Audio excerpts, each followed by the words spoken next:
कोली एक प्राचीन क्षत्रिय जाति है। गौतम बुद्ध के काल में 9 क्षत्रिय जाति पाई जाती थी, जिनके नाम है शाक्य, कोली, मौर्य, लिच्छवी, विदेही, मल्ल इत्यादि। ये सभी क्षत्रिय जातियां एक ही कुल वंश की हैं, परंतु शाक्य, कोली और मौर्य ही आपसी विवाह संबंध रखते थे। कोलीय कुल में गौतम बुद्ध, सम्राट अशोक और राजा राज चोला जैसी महान हस्तियां पैदा हुई हैं। गौतम बुद्ध शाक्य वंश से थे और उनकी माता महामाया कोली कोलीय वंश से थीं। आज के समय शाक्य, कोली और मौर्य दोनों की उपजाति है। आज के समय शाक्य, शाक्यवार और शंखवार शाक्य की उपजाति हैं। सम्राट अशोक मौर्य का भी जन्म कोली वंश में हुआ था। आज के समय मौर्य को कुशवाहा और काछी बोला जाता है और आज ये कोली जाति से भिन्न जाति हैं, परंतु बौद्ध काल में पाए जाने वाली सभी क्षत्रिय जातियां एक ही थीं।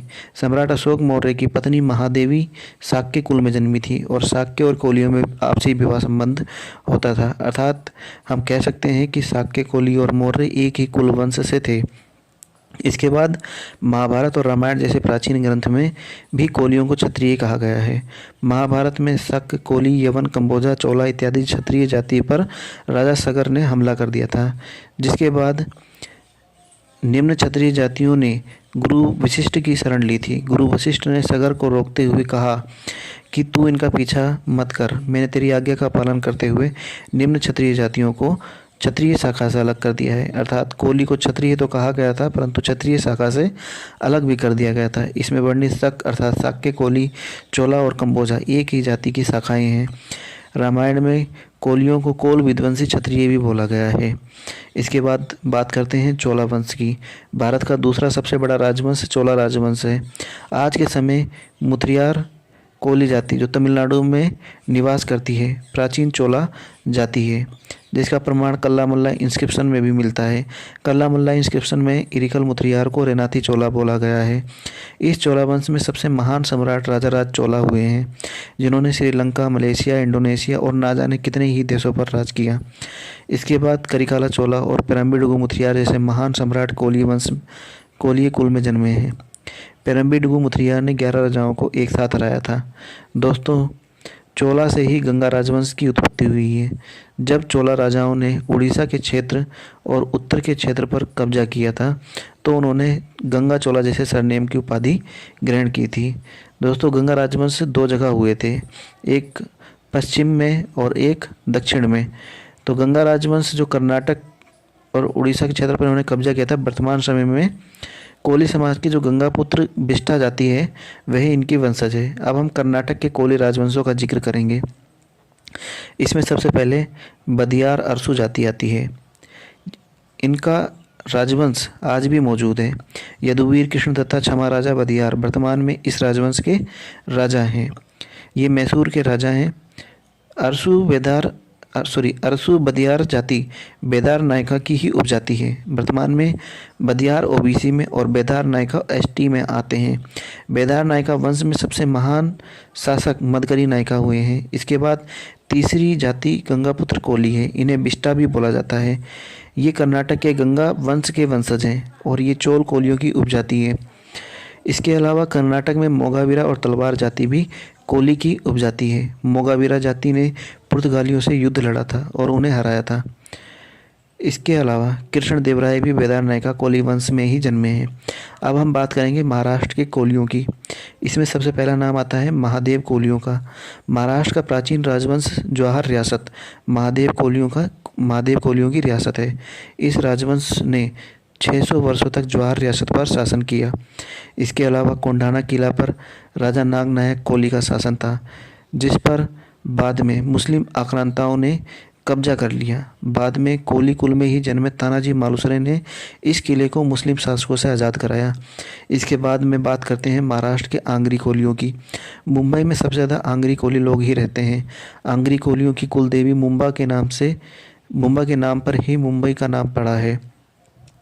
मुंबई के पास स्थित जंजीरा किला भी, जिस किला पर भी आंग्री कोलियों का राज था, जिस पर सिद्धि नामक आक्रमणकारी ने छल द्वारा इस किले पर कब्जा कर लिया था। इसके बाद हम बात करते हैं सोन कोलियों की। सोन कोली में कान्होजी आंग्रे जो मराठा नेवी के सेनापति थे उनका जन्म हुआ था। इन्हें समुद्र का शिवाजी भी कहा जाता था। इसके अलावा कोली समाज में राघोजी भांगरे एक स्वतंत्रता सेनानी थे जिन्होंने एक अंग्रेज अधिकारी की हत्या की थी। इसके अलावा चिब्बे गोत्र के कोलियों ने पुरंदर के किले पर कब्जा कर लिया था, जिसके बाद संभाजी महाराज ने इन चिब्बे गोत्र के कोलियों को नाइक और सरनाइक की उपाधि दी थी। अंडमान और निकोबार द्वीप समूह पर भी कोलियों ने जीत हासिल की थी, जिन्हें बाद में किसी राजपूत शासक द्वारा हराया गया था। अब हम बात करेंगे केरल के कोलियों की। केरल में कोलियों को आर्यन, अरियर, मुक्वा इत्यादि बोला जाता है। त्रावणकोर का युद्ध जो डच और केरल के राजा के मध्य हुआ था, तब कोली समाज के चैंपिल अरायन समुद्री सेना में सेनापति थे। उन्होंने इस त्रावणकोर युद्ध में डचों को भयंकर रूप से हराया था। इस युद्ध में डच लोग अपना सर झुकाए खड़े हैं। वर्तमान में अमृतानंदामयी देवी केरल में कोली समाज की संत है। इन्होंने एशिया का सबसे बड़ा अस्पताल फरीदाबाद हरियाणा में बनवाया है। अब हम बात करेंगे गुजरात के कोलियों की। गुजरात में आज़ादी के समय लगभग 30 रियासतें कोलियों की थी। ठाकुर धनमेर धांधुका गुजरात के कोली राजा थे।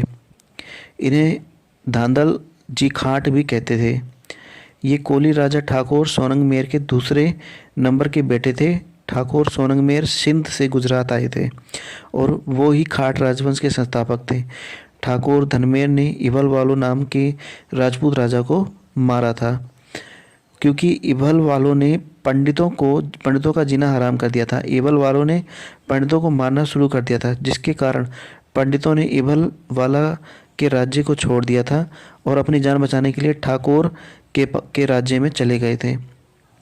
इसके बाद ये बात ठाकुर धनमेर को पता चली कि बाला के इभल वालों पंडितों को मारा जा रहा है, जिसके कारण पंडित धांधुका में आकर बस रहे हैं। तो ठाकुर धनमेर ने प्रण ले लिया था कि इभल वाला को ख़त्म करके ही मानूंगा। इसके बाद ठाकुर धनमेर ने 5000 सैनिकों की सेना के साथ इभल वालों पर आक्रमण कर दिया और उन्हें मार डाला। इभल वालों को हराने के बाद ठाकुर धनमेर ने वाला राज्य को अपने राज्य में शामिल कर लिया और जो पंडित शरणार्थी बनकर आए थे उन्हें धांधुका में ही बसा दिया। इसके बाद बात करते हैं सुरगाना रियासत की। यह पवार वंश के महादेव कोलियों की रियासत थी। मुंबई में सातंबा रियासत सोलंकी बारिया कोलियों की रियासत है। इनके राजवंश चिन्ह में चालुक्य वंश भी लिखा हुआ है। इसके बाद हम बात करेंगे सोड कोली वंश के। सोड राजवंश गुजरात के कोलियों का राजवंश था, जिसने गुजरात में ईडर रियासत पर तकरीबन 200 सालों तक राज किया था। इस राजवंश की स्थापना कोली ठाकुर हाथी सोड ने की थी। सोड राजवंश की स्थापना हाथी सोड नाम के कोली ने की थी। हाथी सोड ईडर रियासत के कुछ गांव के जागीरदार यानी कि ठाकुर थे। उस समय ईडर पर अमर सिंह परमार का राज था, लेकिन वो एक लड़ाई में मारा गया, जिसके बाद ईडर पर ठाकुर हाथी सोड ने काबू कर लिया और ईडर में कोली राज की स्थापना की। महाराजा हाथी सोड ने मृत्यु तक शांतिपूर्ण राज किया। सोड वंश के अंत 13वीं शताब्दी के अंत में हुआ था।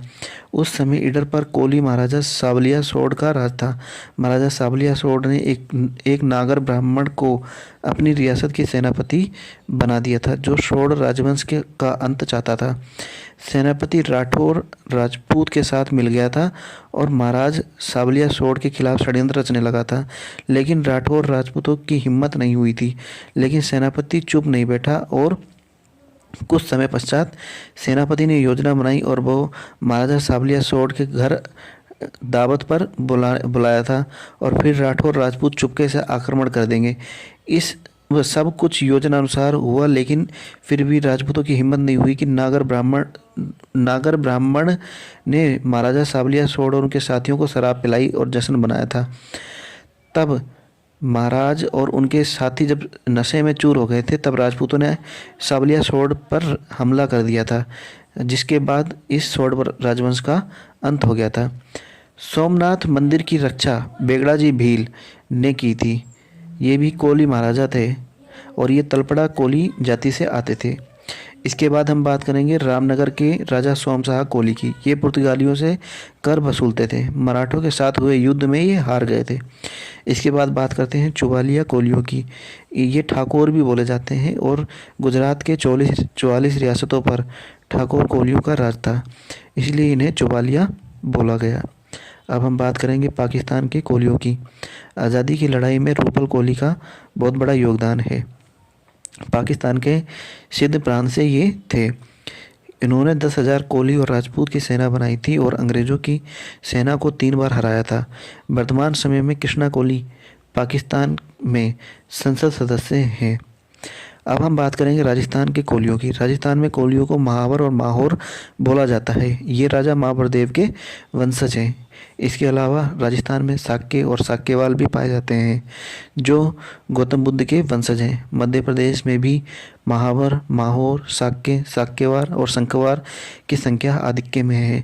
राजस्थान में पटवा कोली भी पाए जाते हैं। राजस्थान में पटवाओं की हवेली काफ़ी प्रसिद्ध जगह है। इसके बाद हम बात करते हैं उत्तर प्रदेश के कोलियों की। उत्तर प्रदेश में काशी के राजा राम कोली का शासन रहा है। इनका विवाह नेपाल की शाक्य राजकुमारी पिया शाक्य से हुआ था। यहीं से शाक्य और कोली में आपसी विवाह संबंध प्रारंभ हुए थे। वर्तमान में शाक्य, शाक्यवार, शंखवार इत्यादि शाक्य वंश के कोली हैं। उत्तर प्रदेश में माहौर, बनोदा, तंतुवाई कोलियों के अंदर व्यापारी वर्ग हैं। इसके अलावा कबीरपंथी और पंथी संत कबीर के वंशज हैं। जलकारी बाई शाक्य कोली परिवार में जन्मी है। अब हम बात करेंगे उत्तराखंड के कोलियों की। उत्तराखंड में कोलियों को कश्यप, सुच्चा, चौहान इत्यादि बोला जाता है। कोलीगढ़ नामक क्षेत्र पर कोली राजा झगड़ सिंह नेगी का राज था। अब हम बात करेंगे बिहार के कोलियों की। बिहार में कोलियों को ताती, तंतुवाई और चौपाल बोला जाता है। अयोध्या में बनने वाले राम मंदिर की पहली ईंट रखने वाले कामलेश्वर चौपाल भी बिहार के कोली समाज से आते हैं। स्वतंत्रता सेनानी सुंदरलाल खतवे भी तांती कोली समाज से आते हैं। इसके अलावा यूपी बिहार में पाई जाने वाली कोयरी, कुशवाहा, काछी जाति भी कोली जाति के अंग हैं। वर्तमान समय में ये कोली जाति से अलग एक जाति है। ये लोग सम्राट अशोक मौर्य के वंशज हैं। उत्तर प्रदेश की साध्वी प्राची राष्ट्रीय स्वयं सेवक संघ की महिला शाखा की प्रमुख हैं और ये कोली समाज से आती हैं। इसके अलावा पुलवामा हमले में शामली के अमित कोरी और कानपुर के श्याम बाबू कमल शहीद हुए थे। नेपाल में शाक्य कोली जाति को नेवार, शाक्य, संख इत्यादि बोला जाता है। नेपाल में महामाया कोली का मंदिर भी है। नेपाल में कोलीय राजधानी देवदाह स्थान की खोज भी हुई है, जहां महामाया कोली का जन्म हुआ था, और रामग्राम की भी खोज हुई है, जहां राजा राम कोली के बेटों ने राज किया था। जम्मू कश्मीर के कोलियों को सिप्पी बोला जाता है। भारत के राष्ट्रपति रह चुके रामनाथ कोविंद उत्तर प्रदेश की कोली जाति से आते हैं। गुजरात के चेतन साकरिया भारतीय क्रिकेट टीम में खेल चुके हैं और ये कोली समाज से आते हैं। गुजरात के माधव सिंह सोलंकी 4 बार मुख्यमंत्री रह चुके हैं और ये कोली समाज से आते हैं। कर्नाटक के प्रथम मुख्यमंत्री देवराज अरसू कोली समाज से थे। अब हम बात करेंगे 1857 के कोलीय विद्रोह की। गुजरात और महाराष्ट्र में सभी राजा और महाराजा कोली जाति को एक बदमाश जाति के रूप में देखते थे, जिसके कारण वो अपनी सैन्य शक्ति बनाए रखने के लिए कोली जाति को सैनिकों के तौर पर रखते थे। बहुत पुराने समय से ही कोली जाति अपना महत्व बनाए रखे हुए थी। गुजरात में मुस्लिम शासकों के समय कोली जाति एक जागीरदार के तौर पर और गृहस्थ के तौर पर बनी हुई थी। जागीरदार कोली अपने आप को ठाकुर बोलते थे, यानी कि जागीरदार। जब गुजरात में मुगलों का शासन हुआ तो मुगलों के लिए पहली चुनौती कोली जाति ही थी। गुजरात में कोली मुगल शासन के खिलाफ थे और हथियार उठा लिए थे, जिनमें से एक यादगार लड़ाई 1615 की है, जो कोली जागीरदार लाल कोली और मुगल गवर्नर जनरल अब्दुल्ला खान की है। लाल कोली ने मुगलों की नाक में दम कर दिया था। इस लड़ाई में अब्दुल्ला खान 3,000 घुड़सवार और 12,000 सिपाही लेकर कोलियों के खिलाफ लड़ाई में उतरा था, लेकिन लाल कोली ने और कोली जमींदारों को एक किया और सभी मुगल सेना से भिड़ गया था। लेकिन एक खूनी लड़ाई के बाद अब्दुल्ला खान की जीत हुई थी और अहमदाबाद के एक दरवाजे पर लाल कोली ठाकुर का सिर लटका दिया था।